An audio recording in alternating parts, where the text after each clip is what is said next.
Miss Max. Miss Max, hello. Masaya kasi, you know, we obviously miss the group very much. I could write something very meaningful as well. Trin, double N, right? No, No, only one. only one. Maxine, sobrang close kami. She taught me how to cook rice. What was running through my mind, I remembered a lot of these characteristics coming from Maxine. I just needed a way to organize it in a single letter. There we go. Matapos ni Rob, sunod nang sumulat si Stephanie para kay Dustin at si Ashton naman para kay Luke. Musta, Luke? Boys talk. Pare. Maraming salamat sa ginawa niyo. Nang nakapagsulat na ang lahat, dineliver na nila sa storage room ang kanilang liham. Kunin ang gamit sa story.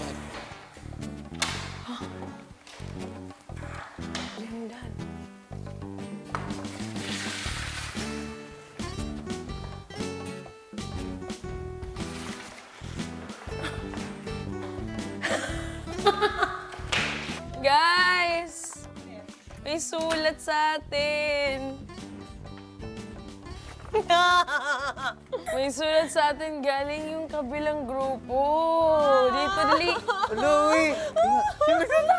Oh my God, Isa. Miss Trinidad? Sino kaya to? Sabi niya po, Dear Miss Trinidad. Trin, double N, right? No, No, only one. Ewan ko lang po, pero para sa akin, kuya, pag tinatawag po kasi ako Miss Trinidad, parang sarap po sa feeling, kuya. Dear Miss Trinidad, na miss ko na kumain ng sobrang napakasarap na strawberry pinipig. Nagluluto ang kanin, ako ng kanin. Most days. Very good, Rob.